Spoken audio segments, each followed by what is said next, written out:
क्या एक ग्रह बनाता है? यह सवाल हमेशा से खगोलविदों के लिए एक पहेली रहा है। अंतरराष्ट्रीय खगोलीय संघ IAU प्लैनेट को 3 रूल्स से डिफाइन करता है। ये क्राइटेरिया ग्रहों को क्लासिफाई करने में मदद करते हैं। पहला, इसे सूर्य की परिक्रमा करनी चाहिए।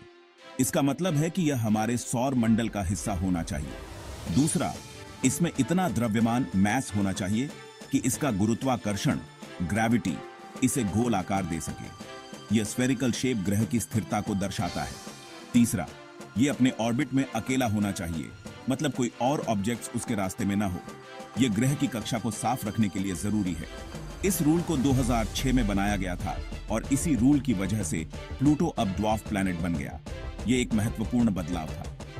प्लूटो पहले 2 रूल्स को तो फॉलो करता था, लेकिन तीसरे को नहीं, इसलिए इसे ग्रह की श्रेणी से हटा दिया गया। यह अपने ऑर्बिट को कीपर बेल्ट में दूसरी ऑब्जेक्ट्स के साथ शेयर करता है। काइपर बेल्ट में कई छोटे छोटे ऑब्जेक्ट्स होते हैं। इस फैसले ने बहुत बहस को जन्म दिया और दिखाया कि हमारे ब्रह्मांड को समझना कितना कॉम्प्लिकेटेड है। यह निर्णय खगोल विज्ञान के क्षेत्र में एक मील का पत्थर साबित हुआ। नई खोजें, नई चुनौतियां। आज हमारे पास बहुत अच्छे टेलीस्कोप्स हैं जो हमें ब्रह्मांड की गहराइयों में झांकने की क्षमता देते हैं। इसलिए हमें नए नए प्लैनेट्स मिल रहे हैं जो पहले कभी नहीं देखे गए थे।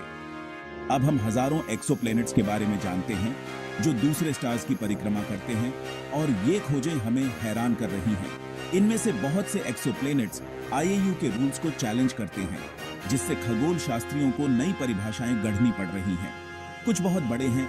प्लैनेट्स और भूरे बौनों फेल्ड स्टार्स में अंतर करना मुश्किल हो जाता है, जिससे हमारी समझ में और भी जटिलता आ जाती है। दूसरे कई स्टार्स की परिक्रमा करते हैं या बहुत क्राउडेड जगह में होते हैं, जिससे ये रूल कि प्लैनेट का ऑर्बिट क्लियर होना चाहिए फॉलो नहीं होता। ये डिस्कवरीज दिखाती हैं कि सिर्फ हमारे सौर मंडल को देखकर बनाए गए रूल्स से काम नहीं चलेगा। हमें नए नियमों की आवश्यकता है। हमें पूरी गैलेक्सी को समझकर प्लैनेट्स के बारे में सोचना होगा, ताकि हम इन नई खोजों का सही मायने में आकलन कर सकें। हमारे सौर मंडल से परे एक सार्वभौमिक परिभाषा की आवश्यकता। जैसे जैसे हम ब्रह्मांड का और अधिक अन्वेषण कर रहे हैं, हमें नई चुनौतियों का सामना करना पड़ रहा है। IAU का डेफिनेशन हमारे सौर मंडल के लिए तो ठीक है, लेकिन यह सीमित है। लेकिन अब जो हमें प्लैनेट्स मिल रहे हैं, उनके लिए यह डेफिनेशन ठीक नहीं है। ये नई खोजें हमें सोचने पर मजबूर कर रही हैं। हमें एक ऐसा डेफिनेशन चाहिए जो सिर्फ हमारे सौर मंडल के लिए नहीं, बल्कि पूरे ब्रह्मांड के लिए लागू हो। यह परिभाषा सभी खगोलीय पिंडों को समाहित कर सके। हमें एक ऐसा यूनिवर्सल डेफिनेशन चाहिए जो किसी भी स्टार के इर्द गिर्द घूमने वाले प्लैनेट्स पर लागू हो सके, चाहे उनका आकार या स्ट्रक्चर कुछ भी क्यों ना हो। यह परिभाषा सभी प्रकार के ग्रहों को समझने में मदद करेगी। एक यूनिवर्सल डेफिनेशन से हम प्लैनेट्स को अच्छे से समझ पाएंगे और उनकी तुलना कर पाएंगे। यह वैज्ञानिकों को ग्रहों के अध्ययन में एक नई दिशा देगा। इससे हमें यह समझने में भी मदद मिलेगी कि अलग अलग स्टार्स के आसपास प्लैनेट्स कैसे बनते हैं। यह ज्ञान हमें ब्रह्मांड की गहराइयों को समझने में सहायक होगा। एक नया डेफिनेशन, द्रव्यमान और गुरुत्वाकर्षण। वैज्ञानिकों ने एक नया डेफिनेशन बताया है जो 2 चीजों पर फोकस करता है, द्रव्यमान मैस और गुरुत्वाकर्षण ग्रेविटी। इस डेफिनेशन के मुताबिक प्लैनेट वो होता है जिसका मैस ड्यूटेरियम संलयन ड्यूटेरियम फ्यूजन के लिए काफी न हो, जो प्लैनेट्स को भूरे बौनों से अलग करता है, और जिसके पास इतना गुरुत्वाकर्षण हो कि वो खुद को गोल आकार दे सके। इस डेफिनेशन में ये नहीं बताया गया कि उसका ऑर्बिट क्लियर होना चाहिए।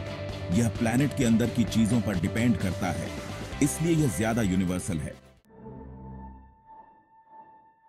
नया डेफिनेशन प्लैनेट्स को समझने का एक बेहतर तरीका है। यह हमारे सौर मंडल के प्लैनेट्स के साथ साथ नए प्लैनेट्स को भी समझने में मदद करता है। इस डेफिनेशन के हिसाब से प्लूटो फिर से प्लैनेट बन जाएगा और एरिस और मेकमेक भी प्लैनेट्स बन जाएंगे। यह डेफिनेशन यह भी मानता है कि प्लैनेट्स अकेले नहीं बनते। यह मानता है कि उनके बनने में उनके आसपास की चीजों का भी हाथ होता है, जैसे कि दूसरे प्लैनेट्स, स्टार्स और गैस और डस्ट। सिर्फ नाम बदलने से कुछ नहीं होता। प्लैनेट को डिफाइन करना जरूरी है, क्योंकि इससे हमें अपने ब्रह्मांड को समझने में मदद मिलती है।